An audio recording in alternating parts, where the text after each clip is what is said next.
In 3 minutes or less, I'm going to educate you on the 3 or many different types of powders. First off, we have our translucent setting powder.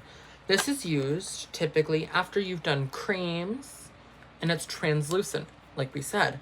So it's not fully see-through, but it will leave the colors and impressions of what was under better. Now, this is another loose setting powder, but this is a baking powder.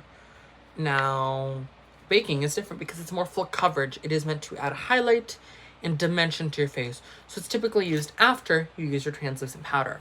It is really good for giving that matte finish, giving more dimension, but most importantly, you're gonna see it to really just make the makeup more full coverage and make it last longer.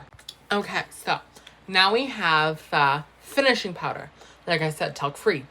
It is meant to add hydration and shine back in. This is not for setting your face. If you use this to set your face will crease and it will wear off throughout the day. You will sweat it off. This is really, really good for refreshing your makeup throughout the day because it won't make it too cakey, but it won't not make it cakey. It will just give that perfect, look.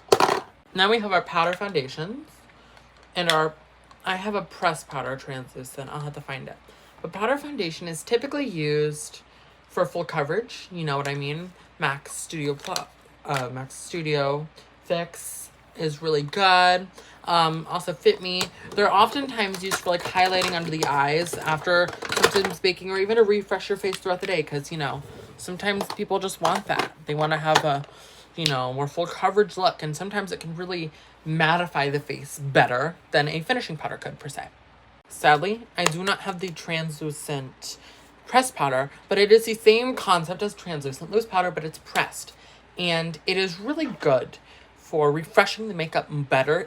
I prefer it actually over the foundation powder and over the fixing powder because what it'll do is it's translucent, so it won't leave any cast or coloration. It won't change the makeup underneath, basically.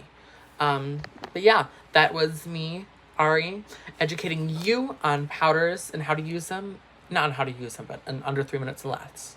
And I will make a part 2 to this on explaining how to use them.